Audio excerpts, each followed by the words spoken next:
Alors préparez-vous, c'est du lourd. Le président sud-coréen Yoon Suk-yeol vient de survivre à une motion de censure déposée par l'opposition. Mais attention, quand je dis survivre, c'est pas le genre de victoire où tu lèves les bras en l'air, euphorique, t'as remporté la bataille. Non, non, non. C'est plutôt sortir d'un match de boxe après avoir encaissé des coups pendant 12 rounds. Ton coach, il vient te voir, il te dit, il serait peut-être temps d'abandonner là, non? Pour rappel, les accusations portées contre le président Yoon: violation constitutionnelle, abus de pouvoir, mise en danger de la stabilité nationale. Bref, un joli tableau pour un président qui pensait avoir son pays sous contrôle. Et si cette motion de censure avait abouti, ça aurait été un vrai tremblement de terre politique. Mais surprise, elle s'est pas passée. Pourquoi? Eh bien, laissez-moi vous expliquer cette saga digne des meilleures séries Netflix. Tout commence par une opposition survoltée, boostée par une population en colère et des grèves qui paralysent le pays. Pour eux, c'est clairement l'occasion en or de frapper le président Yoon là où ça fait mal, à savoir son fauteuil présidentiel. Ils déposent alors une motion de censure, soutenue par leurs 169 députés, afin de forcer un vote par le Parlement pour éjecter le président. Leur argumentaire: violation grave de la Constitution, gestion désastreuse de la loi martiale et incapacité totale à calmer les tensions sociales. Et franchement, il manque pas d'arguments, parce qu'entre les manifestations qui attirent des centaines de milliers de personnes par jour et les syndicats qui réclament ouvertement la tête de Yoon, l'ambiance dans le pays est électrique. Donc faut bien comprendre que c'est le parfait moment, le timing est stratégique. L'opposition au gouvernement du président espère que la colère populaire va suffire à rallier quelques membres du PPP, le parti au pouvoir. Si quelques députés de la majorité votent avec eux, alors la motion pourrait passer. Mais c'est là que les choses commencent à déraper. La session parlementaire du week-end dernier était censée être historique. L'opposition avait préparé ses discours, les caméras étaient là, on attendait tous en fait la destitution du président, c'était signé, c'était acté. Mais ce qui devait être un moment solennel s'est transformé en véritable comédie. Le parti du pouvoir du peuple, donc le PPP, je vous rappelle, c'est le parti du président, comprenant qu'ils allaient peut-être perdre, a décidé de jouer une carte assez risquée, le boycott. Oui, au lieu de défendre leur président et de débattre comme des adultes, la plupart des députés du PPP, ils ont quitté l'hémicycle. À plus dans le bus, on a piscine. Résultat des courses, il n'y a pas eu assez de députés présents pour atteindre le quorum de 200 sur 300. Quand le président de l'Assemblée a annoncé qu'il n'y aurait pas de vote, imagine bien que l'opposition était furieuse. Et les téléspectateurs ont assisté à une scène qui ressemblait littéralement à une cour de récré. Mais ça, on connaît très bien en France, hein. En gros, cette motion de censure s'est effondrée avant même de commencer. Alors oui, le président Yoon garde son poste. Mais soyons honnêtes, c'est pas vraiment une victoire éclatante, hein. C'est plutôt un type de sursis. Et ce qui fout un goût amer, c'est surtout la méthode dont le président a eu ce sursis. Un petit peu par des bassesses, des manœuvres politiques un peu dégoûtantes. Beaucoup de gens sont dégoûtés de ça, et même dans le parti du président. En parallèle de tout ça, les manifestants en Corée du Sud ne cessent de se regrouper. Il y a encore plus de 700 000 manifestants dans tout le pays, avec pour slogan: démission de Yoon maintenant. Les syndicats, eux, montent aussi d'un cran. Ils réclament désormais des garanties constitutionnelles pour empêcher qu'un autre président puisse jouer avec le bouton de la loi martiale. Donc vous l'avez compris, le président reste à sa place. Mais avant de continuer cette vidéo, j'ai reçu beaucoup de messages me demandant pourquoi le président a voulu activer la loi martiale. Je suis perdu, Nicolas, aide-moi à trouver la lumière. C'est pourquoi je vais dédier la suite de cette vidéo à retracer avec vous, jour après jour, heure après heure, les causes qui ont provoqué tout ça, en essayant de vulgariser le plus possible afin que ça soit clair pour tout le monde. Après cette vidéo, vous ne pourrez plus dire que oh, je sais pas ce qui s'est passé en Corée du Sud, je connais pas les causes, je connais pas les conséquences. Et si vous voulez me remercier, un simple like et un abonnement suffit.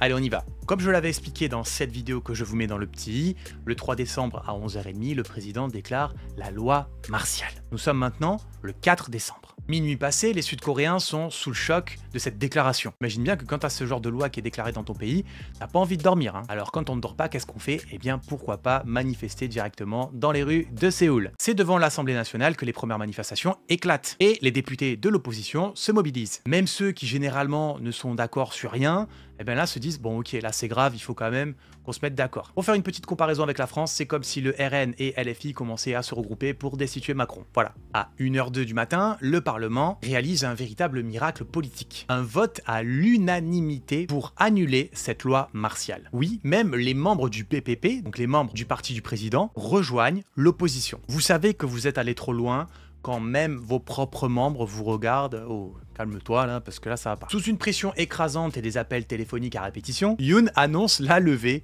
de la loi martiale à 2 h du matin. Mais attendez, vous pensez qu'il a admis ses torts? Bien sûr que non. Monsieur le Président tente de justifier son acte en expliquant qu'il a fait ça pour protéger le pays. Traduction, c'est pas moi, c'est vous. Évidemment, personne n'est dupe. Et si vous pensiez que tout allait s'arrêter là, détrompez-vous. C'est juste l'échauffement. Dès les premières heures de la journée, des foules énormes envahissent les rues de Séoul et des plus grandes villes. Devant l'Assemblée nationale et le palais présidentiel, les slogans fusent « Démission Yoon maintenant ». On peut voir aussi des « La démocratie, pas les tanks ». Le ton est donné, les Sud-Coréens ne vont absolument pas pardonner ce coup de force totalement improvisé. À 10 h du matin, Lee Jun-sok, le chef de l'opposition, organise une conférence de presse et lâche une bombe verbale. Il qualifie cette loi martiale de coup d'état déguisé. T'as bien compris que c'est pas exactement les mots qu'il faut pour calmer la situation. Il appelle à une mobilisation nationale pour lutter contre Yoon et accuse même certains membres du PPP d'avoir soutenu le président en place. Il nomme les blazes, hein. Ouais, lui c'est un connard, lui aussi. Mais bien évidemment, les personnes concernées nient la chose. Non, c'est pas vrai, on n'a rien fait, c'est pas nous, on était au cinéma. Pendant ce temps, le pays commence à ressentir les premières secousses économiques. Parce que les syndicats sont vraiment remontés et ils annoncent une grève nationale à durée indéterminée. Que ce soit les transports, les ports, les services publics, tout était bloqué. On entre dans une paralysie totale. Et comme si ça ne suffisait pas, la bourse de Séoul enregistre sa plus grosse baisse depuis 2 ans. Le won sud-coréen, lui, s'effondre face au dollar, transformant donc cette situation en véritable cauchemar économique. Nous sommes maintenant en date du 5 décembre. L'opposition décide maintenant de sortir l'artillerie lourde. Il dépose une motion de censure contre Yoon Suk-yeol. Et là, c'est parti pour un grand moment de théâtre politique. Comme je vous l'ai expliqué, cette motion soutenue par 169 députés accuse le président de tout. Violation grave de la Constitution, abus de pouvoir, mise en danger de la stabilité nationale, bref, voilà, il y a beaucoup de choses. En vrai, si on pouvait rajouter mauvaise gestion de l'économie et responsable des embouteillages à Séoul, il n'hésiterait pas. Mais comme je vous l'ai expliqué en introduction, ça devient franchement absurde, vu que durant cette session, les membres du PPP décident tout simplement de boycotter. Littéralement, ils sortent en claquant la porte. Pourquoi? Parce que si on ne vote pas, on ne perd pas. Donc pas assez de députés présents pour destituer le président, c'est mort. Pour Yoon, c'est un répit, pour l'opposition, c'est une énorme frustration. Le 6 décembre, était d'ailleurs ma fête, personne ne me l'a souhaité en commentaire. C'est le moment. Vous pouvez dire bonne fête Nicolas, ça serait sympa, hein, parce que bon. La Corée du Sud se prend en pleine face les conséquences économiques de ce grand festival chaotique. Et croyez-moi, c'est pas joli à voir. Les grèves massives paralysent absolument tout. Les ports de Busan et Incheon sont complètement à l'arrêt. Et je vous rappelle que ce sont 2 des plus grands hubs asiatiques. Les exportations qui représentent parfois la fierté nationale. Hein. Je rappelle quand même que la Corée du Sud s'est construite sur l'import-export, complètement bloquée. Les géants industriels comme Samsung ou Hyundai, ils marchent au ralenti. T'as compris que l'économie, ça ressemble un peu à un train, tu sais, qui déraille en slow motion, quoi. Parlons chiffres maintenant. Les grèves coûtent des milliards par jour. Les marchés financiers plongent et le won sud-coréen, forcément, plonge avec. Et vous savez ce que font les investisseurs étrangers dans ce genre de situation? Eh bien, ils courent. Non pas pour manifester, hein. Non, eux, c'est plus pour retirer leurs capitaux. Leur excuse officielle: instabilité politique. Leur pensée réelle: on va mettre nos sous ailleurs, les gars. C'est un peu risqué. Et comme si c'était pas assez suffisant, les relations internationales avec la Corée du Sud commencent aussi à partir en fumée. Les États-Unis, qui d'habitude soutiennent la Corée sans broncher, cette fois-ci publient un communiqué demandant une résolution rapide de cette crise. En gros, arrêtez vos conneries maintenant parce que on n'a pas que ça à faire, donc. Pendant ce temps-là, la Suède, qui avait aussi prévu de faire une visite officielle en Corée du Sud, ils décident d'annuler, quoi. Apparemment, ils se sont dit: on va attendre que vous remettiez un peu d'ordre dans votre pays avant de venir. Et la Chine aussi, hein, alors elle, quand elle peut jeter de l'huile sur le feu, dès que t'inquiète pas qu'elle y va, surtout quand ça concerne la Corée du Sud, publie un communiqué assez cinglant sur la fragilité des démocraties libérales. Subtilité, on connaît pas. La Corée du Sud est en train de perdre sur tous les tableaux, économiques, politiques et diplomatiques. Et tout ça, merci qui? Merci tonton Yoon.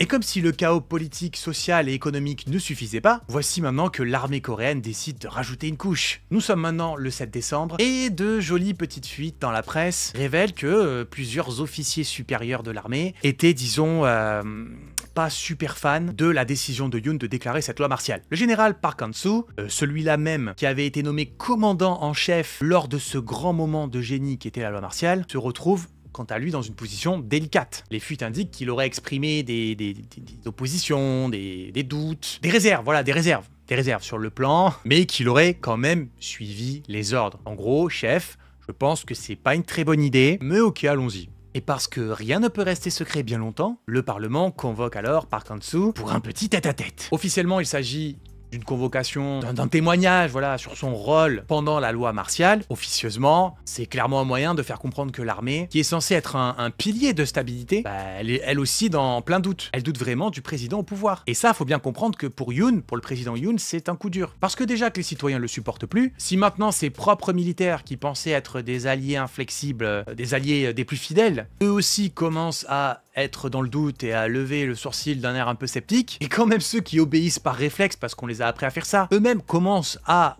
remettre en question vos propres décisions, alors là ça veut dire vraiment vous avez touché le fond. Les tensions au sein de l'armée deviennent donc un sujet absolument brûlant. Les Sud-Coréens déjà qui sont assez furieux contre le président, ils commencent à se demander à quel point Yoon est allé trop loin, car même des conseillers militaires qui sont censés être avec lui ont quand même dit c'est pas une bonne idée de faire ça. Le président non, je m'en fous, je vais quand même le faire. Bref, encore une case cochée dans le bingo des erreurs fatales d'un président en chute libre. Et comme si la situation n'était pas déjà assez chaotique, voilà maintenant que les déboires de la première dame Kim Gon-hee refont surface. Accusée de manipulation boursière et corruption, elle devient alors le centre d'une enquête parlementaire spéciale. L'opposition, qui flaire le bon filon, eux, ils poussent pour une investigation approfondie sur la madame, histoire de voir si, justement, les ennuis judiciaires de la première dame seraient pas une sorte de cerise sur le gâteau. Le président, fidèle à lui-même, qualifie ces accusations de chasse aux sorcières. Mais soyons honnêtes, à ce stade, comparer tout ce merdier à des sorcières, c'est pas très gentil pour les sorcières. Mais retournement de situation, cette enquête a été rejetée par l'Assemblée nationale.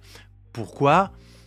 Je vous le donne en mille, parce que les députés du PPP, quand ils peuvent boycotter, ils le font. Et puis quand ils peuvent bloquer une proposition, ils le font aussi. Ils ont clairement jugé que rajouter un énième scandale à la liste déjà beaucoup trop longue, ça serait un peu trop même pour eux. Donc t'imagines bien que ce rejet passe très mal auprès de l'opposition et auprès de l'opinion publique. Pour beaucoup, c'est encore une preuve supplémentaire que le président Yoon et ses alliés tentent désespérément de se raccrocher aux branches, de survivre quoi. Quitte à étouffer toute transparence. Et bon, est-ce qu'à ce stade, quelqu'un est encore surpris? Dites-le moi en commentaire, vous êtes surpris ou pas? Nous sommes maintenant le 8 décembre. C'est officiel, la pression sur Yoon Suk-yeol atteint des sommets vertigineux. Même des membres du PPP, donc les membres du parti du président, commencent à suggérer qu'il serait peut-être temps pour le président de prendre sa retraite anticipée.